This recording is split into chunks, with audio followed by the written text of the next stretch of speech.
Wenn ihr noch Probleme in der Offensive in EAFC 24 habt, dann wird euch dieses Tutorial mit Sicherheit weiterhelfen, denn es geht um das OP bzw. auch Meta R1 Dribbling.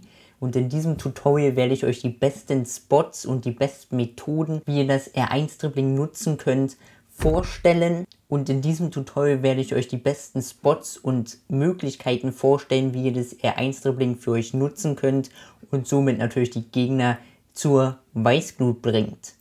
Schaut dieses Tutorial unbedingt bis zum Ende, damit ihr alle Spots mitbekommt und so das meiste aus dem R1 Dribbling rausholen könnt. Doch bevor wir in das Tutorial reingeht, lasst am besten direkt ein Abo da, dann verpasst ihr kein Video, keinen Livestream mehr. Ich würde mich auf jeden Fall sehr darüber freuen. Die Livestream-Zeiten findet ihr immer auf dem Community-Tab bei YouTube, bei Discord. Kommt auch gerne in den Discord-Server rein, der Link dazu in der Videobeschreibung. Und ich streame auch auf Twitch, also lasst auch gerne ein Follow bei Twitch da, ich würde mich freuen. Und auch dort findet ihr die Streaming-Zeiten beim Streaming-Plan. Also checkt unbedingt die Links hier unten in der Videobeschreibung ab und dann kann es jetzt auch in das Tutorial reingehen. Grundsätzlich habe ich das R1 Dribbling in die besten 4 Spots und Möglichkeiten unterteilt und wir starten auf jeden Fall rein mit dem R1 Dribbling am Flügel, was, sag ich mal, am stärksten funktioniert. Und da habe ich natürlich ein paar Szenen vorbereitet. Wir gucken uns die erstmal immer in voller Geschwindigkeit an und dann gehe ich nochmal im Detail in halber Geschwindigkeit, wo ich euch nochmal ganz genau erkläre, was ich gedrückt habe, was ihr übrigens auch oben rechts dann in der Controller-Overlay-Animation seht, dass ihr da immer nachschauen könnt, wie ich das Ganze letztlich gemacht habe, sodass ihr sozusagen am meisten davon mitnehmen könnt. Und dann werden wir auch in die erste Szene reingehen, und zwar R1 Dribbling am Flügel. Wir spielen hier raus und hier ist das R1 Dribbling. Wir ziehen, zack, nochmal in die Mitte, können dann einfach diesen Ball spielen. Hier nochmal eine Ballrolle, Ballrolle-Tutorial kommt auch noch. Und dann haben wir die Bude auch gemacht. So, dann gehen wir hier schon mal auf halbe Geschwindigkeit.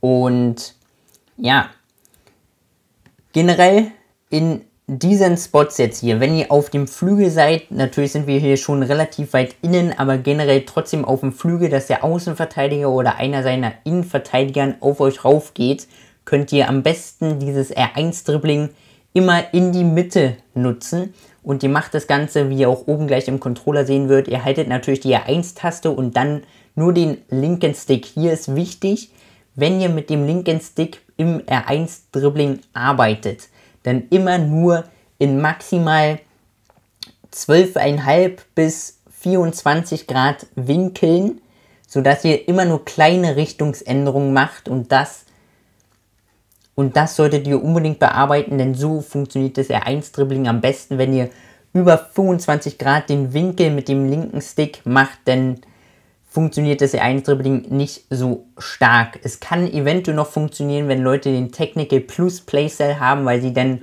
noch eckigere Bewegungen ausführen können, aber im Groben und Ganzen solltet ihr den Winkel maximal bis 24, 25 Grad machen, weil so funktioniert es am besten und ist am schwersten zu verteidigen. Und wenn ihr sozusagen jetzt auf dem Flügel seid, machen wir immer nur so kleine Bewegungen, immer ein bisschen weiter in 12 bis 15 Grad nach oben. Sozusagen hier einmal nach oben, kurz, denn wie gesagt, achtet oben rechts auf den Controller, wieder nur ein kleines Stück weiter, es will nicht viel, nur in diesen kleinen Winkeln und dadurch habt ihr schon diesen Raum geschafft. Hier machen wir das Ganze jetzt nochmal, wir täuschen sozusagen an, dass wir nach vorne weitergehen bzw. diesen Pass da spielen. Aber dadurch, dass er sozusagen nach unten diagonal läuft, habe ich mir gedacht, wir können nochmal R1 Dribbling jetzt nochmal wie jetzt hier nochmal zurück machen und konnten den aussteigen lassen und haben jetzt die bessere Möglichkeit, gleich 2 Leute an sich durchzuschicken. Und hier auch nochmal ein extrem geiler Spot, weil der Torwart jetzt rauskommt und der Winkel für die lange Ecke und kurze Ecke im Abschluss nicht sonderlich gut ist, könnt ihr hier meistens eine Ballrolle nach innen machen, weil der Verteidiger, den er hier in dem Fall nicht angewählt hat, wird eher immer Richtung Tor verteidigen, sodass ihr mit einer Ballrolle dort oft einfach am Gegner nochmal vorbeigehen könnt und so eine bessere Abschlussposition habt.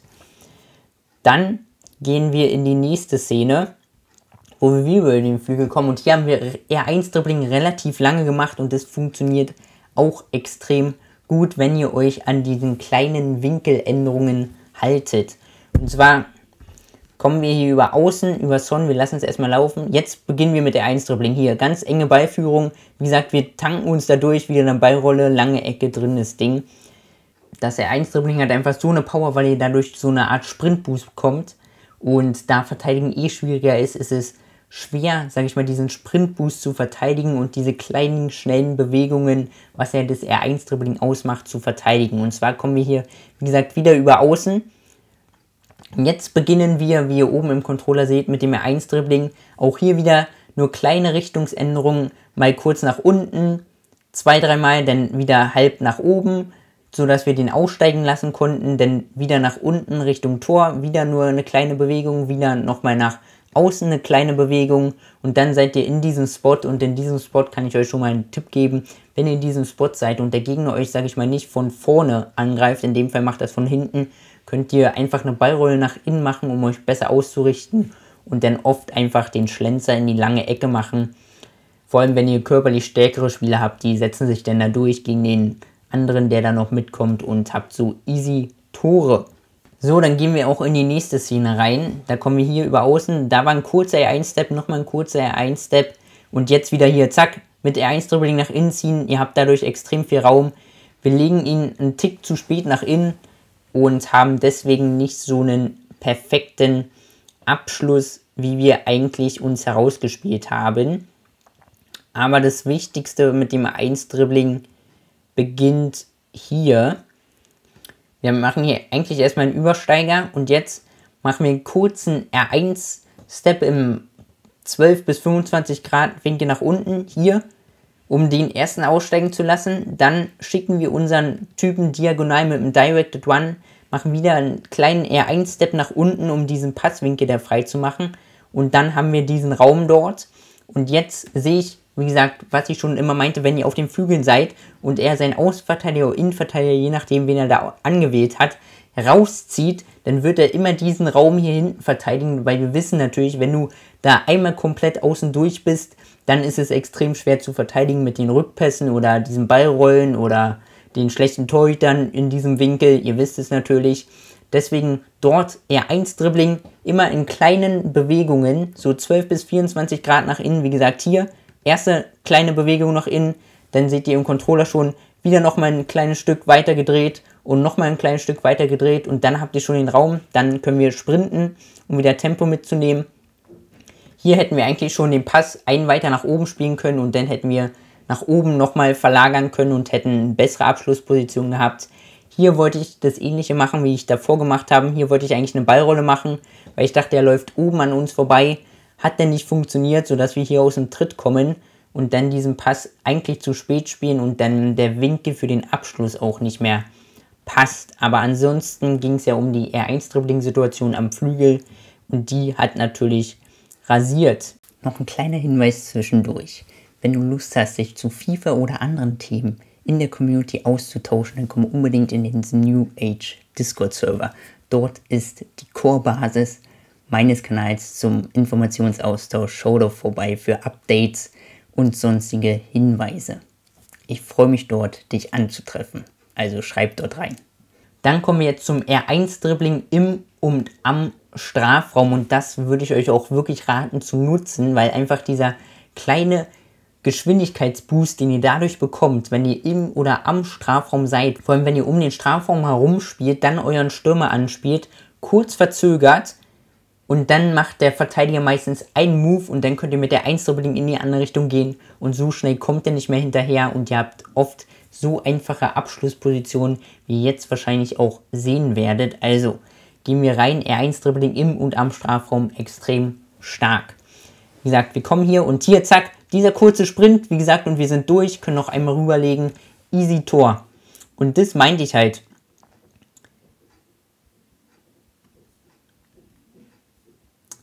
Wir gehen jetzt ja auf halbe Geschwindigkeit und das meine ich halt, dass dieser Geschwindigkeitsboost so schwer zu verteidigen ist, weil, wie gesagt, 1 gegen 1 Verteidigung dieses Jahr auch schwerer geworden und deswegen wird es nochmal öfter belohnt. Wir spielen hier diesen Ball im Halbraum an und wir sind jetzt am Strafraum.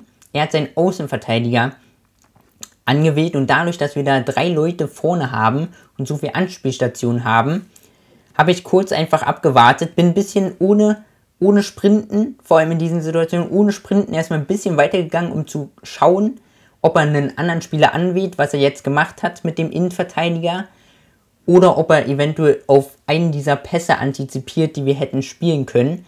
Und dann habe ich jetzt gemerkt, er hat zwar den Innenverteidiger angewählt, aber er ist sozusagen indirekt, wie ihr alle kennt, an unserem Verteidiger da auch ein bisschen dahinter. Und wir kennen es oft, dass der Typ dann das blockt und uns sozusagen diese Linie da frei macht. Und wir machen dann sozusagen R1-Dribbling in diesen Weg rein und durch diesen Sprint-Boost sind wir einfach durch. Er kann nichts mehr machen und hier nochmal eine Ballrolle verzögert nach innen gemacht und dann easy Abschluss gemacht. Wie gesagt, und wenn ihr vor allem, und ich würde euch vor allem, wenn ihr im und am Strafraum seid, würde ich euch wirklich raten, so gut wie keine Sprint-Taste zu nutzen, sondern wirklich nur Left-Stick-Dribbling zu nutzen, wozu ich hier auch nochmal ein Tutorial verlinke, was ich dazu schon gemacht habe. Das ist extrem stark.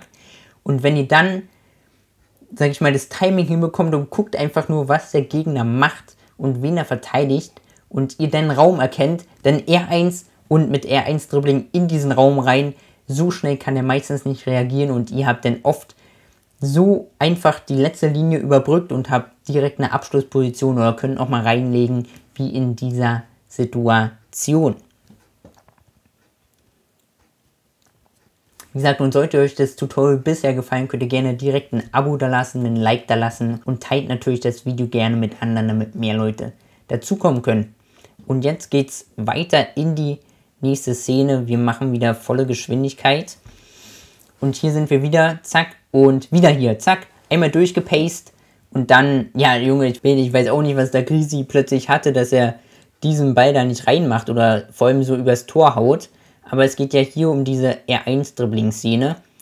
Und das meinte ich halt, vor allem für Spieler, die generell schon im FIFA 2 oder egal in welcher Taktik über die ZMs hin und her passen und irgendwann diesen letzten Pass, wie auch jetzt, auf den freien Spieler daneben, dass ihr einfach zu diesem Spieler passt. Und ich sehe jetzt hier schon die Lücke, da vor allem auch kein seiner Innenverteidiger angewählt hat, sehe ich schon diese Lücke und ich weiß direkt, wenn ich jetzt R1-Dribbling mache, in diese Lücke reingehe, zack, diesen Sprint-Boost kann er nicht richtig verteidigen und somit kommen wir dann easy vorbei und eigentlich normalerweise, ihr kennt es, Rückpass, reingelegen, Schuss, Tor. Ne? In dem Fall weiß ich nicht, was da los war, aber es ist so crazy stark in diesen Situationen. Und jetzt haben wir noch eine Szene für R1-Dribbling im und am Strafraum und das ist dann hier. So, da haben wir ein bisschen Glück, aber hier genau die Szene, zack. Seht ihr diesen Sprintbooster und ein einfaches Tor? Das ist einfach so übertrieben krass, dieses R1-Dribbling, weil der so einen crazy Sprintbooster durchbekommt. Und vor allem, wenn du One-on-One verteidigst, da musst du schon das Timing richtig hinbekommen, dass du da noch in den Zweikampf kommst. Wie gesagt, und am gefährlichsten ist es das, und in diesen Situationen kann ich euch auch raten, wenn ihr hier, wie gesagt, erstmal mit dem linken Stick ohne die Sprint-Taste zu drücken, mal nach oben weiterlauft, nochmal ein bisschen, wie in diesem Fall, nochmal kurz nach hinten verzögert, ne? Einfach nochmal kurz nach hinten verzögert, sodass ihr den, sag ich mal, animiert, dass wir eher jetzt nochmal umdrehen und hier eventuell diesen Pass runterspielen, sozusagen nach oben verzögern und dann R1 wieder nach oben in diese Lücke rein, wie wir es jetzt machen, zack, und dann kommt er nicht hinterher und dann haben wir einen easy Abschluss, weil wir die letzte Linie einfach dadurch übersprintet haben. Und wie gesagt, auch R1-Dribbling wieder nur in nur kleinen Bewegungen. Aber in dieser letzten Linie im und am Strafraum ist es meistens so, dass ihr einfach nur fast sogar R1-Dribbling und in die gleiche Richtung haltet. Vielleicht noch einen kleinen Mühe nach oben oder nach unten. Ein bisschen weg sozusagen vom ansprintenden Verteidiger und dann seid ihr auch schon durch. Wie gesagt, wenn ihr auf den Flügeln seid, ist es nochmal ein bisschen anders und später kommen wir auch noch dazu, wie ihr das im Mittelfeld nutzen könnt, um euch Raum zu verschaffen und generell das Tempo zu erhöhen im Mittelfeld, was sowieso crazy ist. Da ist es dann nochmal ein bisschen anders, aber hier ist es relativ einfach R1 und fast eigentlich in die gleiche Richtung, Richtung Grundlinie und schwuppdiwupp seid ihr durch.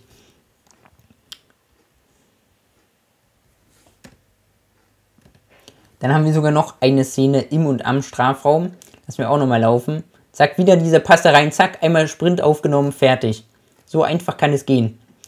Vor allem im und am Strafraum ist es so gefährlich, weil die Gegner panischer verteidigen und dadurch, wenn ihr einmal den Sprintboost habt, seid ihr so durch, wenn er das Timing verhaut, seid ihr durch.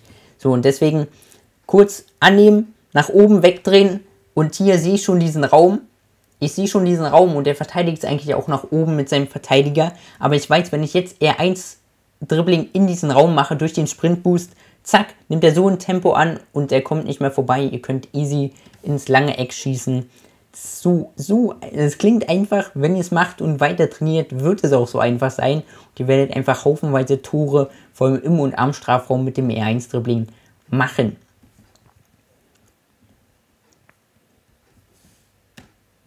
Jetzt haben wir noch eine Szene aus dem Freistoß heraus. Wie gesagt, den spielen wir kurz. Hier schon mal das erste R1-Dribbling. Wir nehmen hier eigentlich auf dem Flügel Pace auf, kommen nicht durch. Legen den nochmal zurück. Nochmal zurück. Wie gesagt, hier verzögern. Da haben wir extrem Glück, dass wir den Ball bekommen.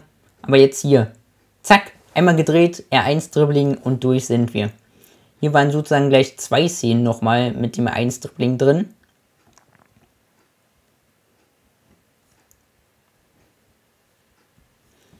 Und zwar hier ist die erste, das ist an sich eigentlich auch schon wieder so eine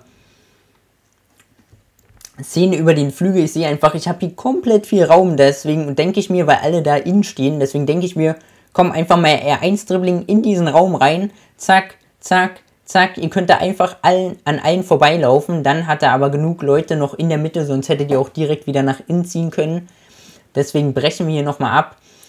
Hier habe ich nochmal versucht, außen durchzugehen, hat auch nicht funktioniert. Denn wie gesagt, nochmal zurückspielen im und am den Strafraum. Wie gesagt, hier spielen wir gleich einen Katastrophenball. Wie gesagt, die spielen nach innen. Und dann wollte ich genau ihn anspielen, aber er hätte ihn einfach nur hier gerade hinspielen müssen. Wie gesagt, Pässe, wir kennen es alle, kompletter Bullshit. Und ja, deswegen spielen wir diesen Katastrophenfehlpass. Wir haben Glück, dass wir den Ball bekommen. Spielen den einen weiter und auch hier nochmal zurück angetäuscht mit Left-Stick-Dribbling, hier nochmal verlinkt. Und dann einmal gedreht und in diesem Moment wusste ich, R1-Dribbling dadurch, auch wenn er ihn angewählt hat, so schnell kann er nicht mehr reagieren. Und ihr könnt einfach in das Tor schießen. So, und jetzt kommen wir zu einer sehr interessanten Variante des R1-Dribbling. Und zwar das R1-Dribbling mit Sprint-Boost. Wie gesagt, R1-Dribbling an sich ist schon natürlich ein Sprint-Boost enthalten. Aber wenn ihr ein Timing mit der R2-Taste noch hinbekommt, könnt ihr damit nochmal einen extra Sprint-Boost variieren und ich erkläre euch unbedingt, was ihr dabei beachten solltet, denn das gibt euch nochmal ein ganz anderes Momentum. Und zwar gehen wir in die Szene rein, wir kommen hier, spielen wieder so einen Ball, wie gesagt, letztlich wieder Flügelszene jetzt, wir gehen, wie gesagt, in der Flügelszene nach innen und hier war kurz der Sprint-Boost, hat man nicht so mitbekommen, aber ich erkläre euch gleich, was der Vorteil daran ist. Wir machen am Ende das Tor. Den Sprintboost hast du an sich hier nicht wirklich mitbekommen, weil ich das Timing auch kurz verhauen habe. Aber ich erkläre euch den großen Vorteil, was es mit der R2-Taste denn für den zusätzlichen Sprintboost noch zu tun hat. Und in der zweiten Szene ist der Sprintboost nochmal krasser. So. Und zwar hier kennt ihr es genau, eigentlich eine Szene mit R1-Dribbling auf dem Flügel, wie ich es euch erklärt habe. Immer einen kleinen Winkelgrad, Zahlen immer wieder nach oben gehen. Sozusagen jetzt R1-Dribbling, zack, zack, zack. So, ihr seid vorbei. Und jetzt mache ich immer noch R1-Dribbling alles. Und gehe sozusagen weiter nach innen. Und in diesem Moment hier, seht ihr schon, ich habe die R2-Taste gedrückt. Ich wollte sozusagen R1-Dribbling in diesen Raum hier reingehen, dass wir genau jetzt, was wir jetzt haben, weil da auch unser Spieler steil geht, dass wir oft einfach diesen Steilpass spielen können. Deswegen habe ich bewusst nochmal mehr in diese Richtung gemacht, dass ich ihn in diesen Raum reinlocke, was aber generell schon mein Ziel war, dass ich ihn nur dahin locke und jetzt mit R2 diesen Sprintboost nach oben mache. Und der Vorteil bei diesem R2 Sprintboost ist, was ich euch gesagt habe, dass ihr R1-Dribbling immer nur maximal bis 24 Grad Winkeln immer in kleinen Änderungen macht, aber diesen R2 Sprintboost könnt ihr dann in bis zu 45 Grad machen, sodass ihr in sodass ihr diesen Winkel-Exit-Move mit dem normalen R1-Dribbling gar nicht hinbekommt und sozusagen mit der R2-Taste nochmal deutlicher variieren könnt, dass ihr auch in größeren Richtungsänderungen plötzlich die Richtung ändern könnt. Und zwar haben wir das in diesem Fall gemacht, das sind so 30 Grad, weil wir eigentlich in diese Richtung gelaufen sind und jetzt R2 nach oben. Und wie gesagt, wenn du R2 in genau diesem Moment drückst, wenn du wieder am Ball bist, dann kriegt er auch nochmal einen crazy Sprint-Boost. In dem Fall hat das Timing nicht richtig funktioniert, aber dadurch könnt ihr dann so crazy die Richtung nochmal ändern und vor allem dadurch auch nochmal einen Sprint-Boost nutzen, was extrem stark ist. Wichtig dabei zu beachten natürlich, wenn ihr den R2-Boost macht, dann lasst natürlich die R1-Taste los, wie ihr auch hier oben im Controller seht. Da geht ihr sozusagen kurz aus dem R1-Dribbling raus, macht R2 Sprint-Boost und dann könnt ihr meistens danach wieder ins R1-Dribbling gehen, weil ihr dann mehr Raum habt. Und dann kommen wir halt hier vorbei, schaffen uns diesen Raum. Ich wollte eigentlich hier in den Rückraum spielen. Man kennt's, ne? Aber er spielt einfach nach ganz oben, wo ich mir auch dachte, what the hell, ne? What the hell? Aber dann konnten wir es noch gerade so richten und dann dieses Tor machen. So, jetzt gehen wir in die zweite Szene mit dem R2 Sprint Boost. Und zwar kommen wir hier über Außen, spielen dann weiter. Und zack, da war kurz dieser Sprint Boost deutlicher zu sehen und ihr konntet da crazy gut operieren. Und in der Realgeschwindigkeit habt ihr gesehen, das war schon extrem schnell. So, und zwar spielen wir hier diesen Ball, drehen uns einmal um, gehen ins R1-Dribbling. Und jetzt R1-Dribbling, wie gesagt, in diesen kleinen Bewegungen, kurz ein bisschen nach innen, wieder und hier bewusst mache ich das jetzt, weil das sozusagen eigentlich auch so eine Flügelposition ist, wo ihr jetzt R1-Dribbling nach innen gehen könnt und dann in einen guten Abschluss seid. Deswegen mache ich jetzt bewusst auch diesen letzten Step mit der 1 nochmal eigentlich genau auf den Gegner zu. Zack. Sogar nochmal ein bisschen nach hinten und gehe dann in diese Richtung von ihm und mache jetzt in diesem über 45 Grad Winkel so ein bisschen weiter nach oben den R2 Sprint Boost, zack, und wir kommen da durch, können dieses Tempo aufbauen und können dann einfach rüberlegen. Und das ist halt diese krasse Variation durch dieses R1-Dribbling, immer diese engen, kleinen Bewegungen, aber dann, wenn ihr ihn irgendwo hinlockt, dann könnt ihr oft, wenn ihr den Raum seht, mit dem R2 Sprint Boost plötzlich im 45 Grad Winkel oder 90 Grad Winkel die Richtung ändern. Und darauf kommt der Typ nicht klar, vor allem wenn er sich auf das R1-Dribbling und die kleinen Bewegungen einstellt, dann kommt er mit dieser großen Winkeländerung in der Richtung nicht klar und dadurch könnt ihr einfach dieses R1-Dribbling nochmal deutlich krasser variieren. Jetzt haben wir noch eine weitere Sprint-Boost-Szene. Wir kommen hier über Außen, spielen gleich nach unten, genau. Wir sind wieder auf dem Flügel, so hier R1-Dribbling, R1-Dribbling, R1-Dribbling, da war kurz der Sprint-Boost und zwar hier. Eigentlich eine Flügelszene und hier könnt ihr auch variieren. Ihr könnt, deswegen, wie ihr das R1-Dribbling nutzt, ihr könnt so krass variieren, ne? Was ich euch sagte, mit auf dem Flügel R1-Dribbling einfach nach oben, aber ihr könnt auch R1-Dribbling immer mal ein Stück nach links, mal ein Stück nach rechts, mal ein Stück nach links, mal ein Stück nach rechts machen, was wir hier machen. Wir gehen sozusagen jetzt R1-Dribbling nach links, nach rechts, nach links und dann machen wir den R2-Boost wieder nach rechts, zack. Und dadurch, dass er immer hin und her gegangen ist, weiß er nicht, geht er jetzt wieder nach außen, geht er jetzt nach innen. Und dann sind wir sozusagen nach außen gegangen, zweimal klein nach innen und dann in einem größeren Winkel R2 Sprintboost nach außen. Und hab dann diesen Raum, weil er es nicht klar kam, zurücklegen, Tor. Ihr alle kennt's. Also das ist crazy, wenn ihr das richtig variieren könnt. Nur mal nach innen gehen, mal nur links, rechts und dann eventuell noch in einem größeren Winkel R2 Sprintboost in eine andere Richtung macht.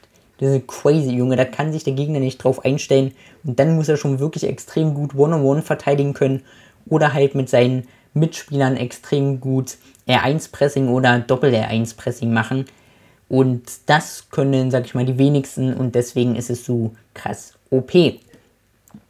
Und jetzt kommen wir noch zu Szenen, wo ihr R1-Dribbling nutzt, um euch im Mittelfeld Platz zu schaffen. Aber was ich eher damit meine, einerseits natürlich Platz schaffen, aber einfach, dass ihr das Tempo durch R1-Dribbling im Mittelfeld erhöht, könnt ihr meistens mit diesem R1-Dribbling im Mittelfeld aussteigen lassen und dann habt ihr so viel Variation, weil einfach das Tempo erhöht, dadurch eure Leute auch schneller mit nach vorne laufen und ihr mehr und mehr Anspielstationen habt. Aber da gehen wir jetzt direkt mal rein in die erste Szene.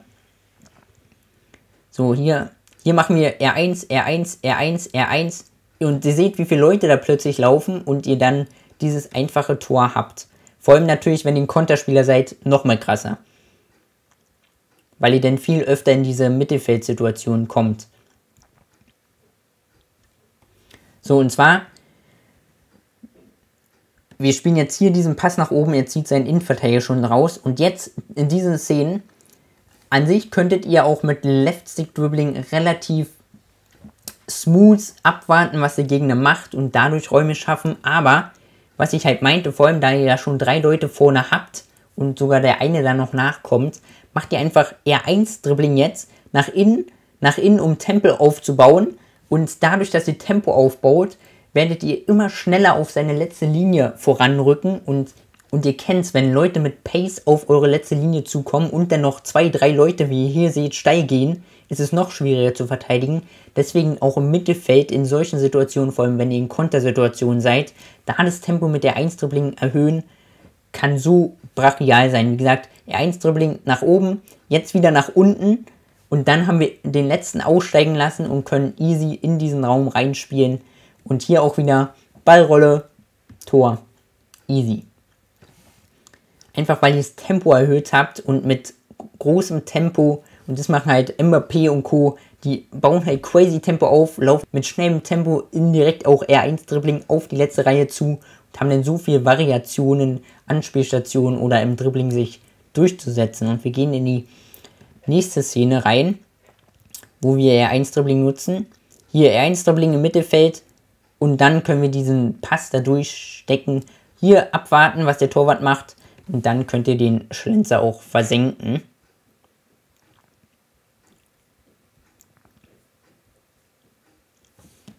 So, indirekt ist es jetzt auch eine Variante, wie ihr eigentlich auf dem Flügel auch operiert. Wir spielen diesen Pass hier und wir sehen, wir haben extrem Raum und sind auch One-on-One eigentlich mit dem Flügel. Aber anstatt hier kurz zu verzögern, weil wir hätten auch nach unten spielen können, Doppelpass wäre auch extrem möglich gewesen. Aber ihr könnt ja auch Tempo aufbauen.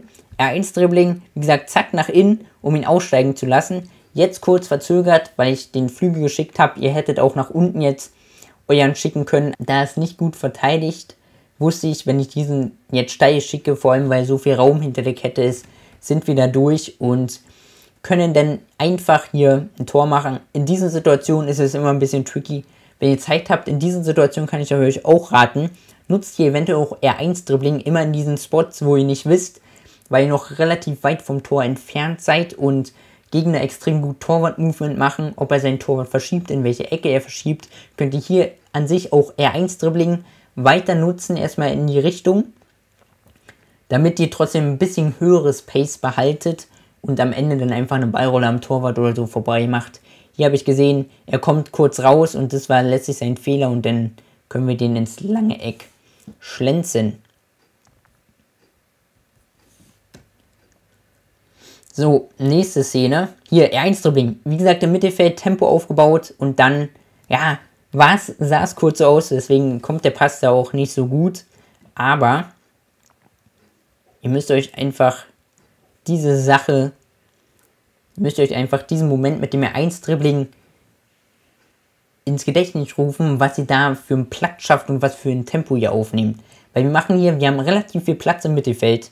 Das ist eine gute Sache, wenn ihr R1-Dribbling macht. Wenn ihr Platz im Mittelfeld habt, zack, R1-Dribbling einfach in diesen Raum rein. Er wird irgendwann auf euch raufgehen.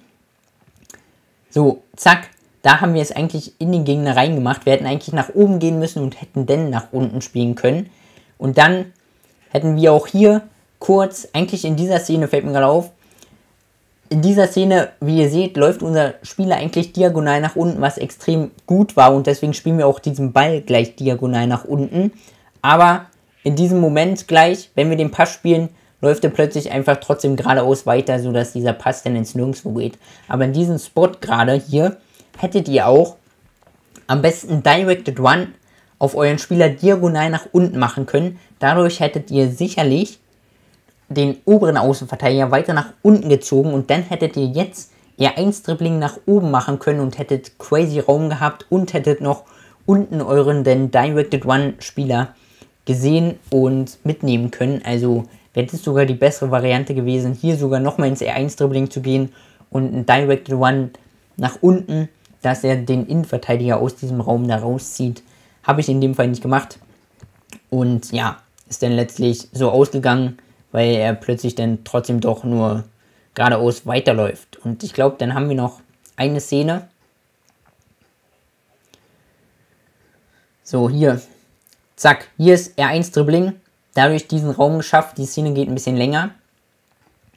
So, verzögern wir hier nochmal. Jetzt, Leute, Gefahr aus der Tiefe. Dazu habe ich einen Short und TikTok gemacht. Werde ich hier auch nochmal verlinken. Extrem stark. Und dann kriegen wir am Ende den Elfer. Aber die wichtigste Szene war diese Sache. Und das war nur eine Szene, aber in meinem Spiel, vor allem wenn ihr auf euren Flügel spielt oder diesen Flügel in dem Halbraum habt, wie jetzt, oder euren Stürmer, der dann kurz kommt in dem Halbraum, hat es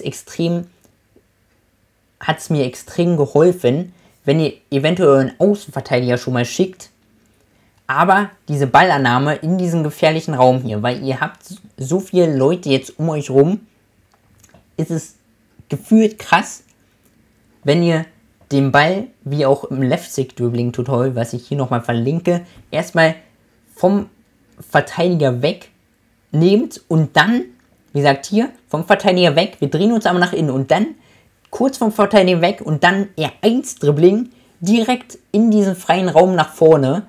Und durch diese kleine Geschwindigkeitserhöhung, weil er meistens rausrückt, könnt ihr um diesen herausgerückten Spieler dann rumgehen und deswegen auch euren Außenverteidiger vorher schicken, bevor ihr den Ball annehmt, weil dann einmal rumgedreht und schwuppdiwupp habt ihr dann auf den Außen meistens euren Außenverteidiger komplett blank, den ihr mitnehmen könnt. Und dann, wie gesagt, könnt ihr kurz verzögern. Und in diesem Moment kann ich noch kurz Gefahr aus der Tiefe erklären. In diesem Moment, ich glaube hier war es jetzt, ja. Gefahr aus der Tiefe, extrem gutes Passkonzept, werde ich wahrscheinlich auch noch ein Tutorial zu machen. Habe ich schon einen Short und TikTok zu gemacht, checkt es am besten gerne aus, da erkläre ich es schon.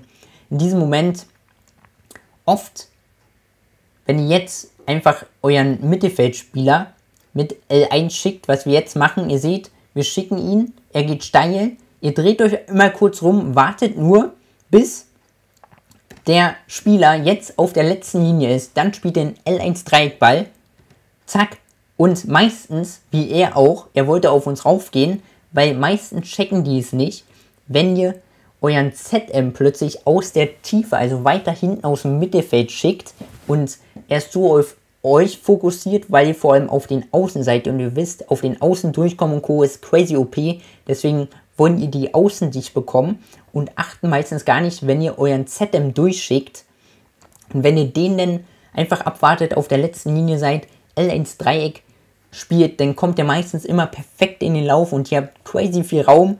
Wie gesagt, die Ballannahmen, wie gesagt, kennen wir, ist ein bisschen tricky. Wir spielen den zurück, wollte eigentlich One-Touch direkt schießen, hat nicht funktioniert, wollten jetzt schießen und dann kriegen wir einen Elfer, den wir am Ende auch noch reingemacht haben. Aber war auf jeden Fall auch crazy. Somit haben wir jetzt in dem R1-Dribbling-Tutorial auch nochmal Gefahr aus der Tiefe kurz reingenommen, was natürlich euch nochmal ein bisschen weiterhilft, hoffe ich. Und wenn euch das Ganze gefallen hat, dann lasst am besten direkt ein Abo da, damit ihr kein Video und kein Livestream mehr verpasst. Lasst auch gerne ein Like da, teilt dieses Tutorial unbedingt mit EAFC 24 Freunden von euch, damit mehr besser in EAFC 24 werden können. Und wenn ihr mich live sehen wollt, beziehungsweise Taktiken live sehen wollt, mich live spielen wollen seht, dann könnt ihr natürlich auch gerne in den Livestreams vorbeischauen. Die Streamzeiten findet ihr immer auf dem YouTube Community Tab im Discord Server oder beim Twitch Streaming Plan, da ich auf YouTube und Twitch streame. Also lasst am besten auch bei Twitch einen Follow da. Ich würde mich freuen und checkt die Links dazu gerne ab. Und am Ende weise ich nochmal auf meine Tipps und Tricks Tutorial Playlist hin, wo später auch die Gefahr aus der Tiefe Tutorial kommen wird, aber auch schon das linke Stick Dribbling Tutorial vorhanden ist, wo ihr auch mal reinschauen solltet. Und zum Schluss sage ich wieder, welcome to the new age. Ciao.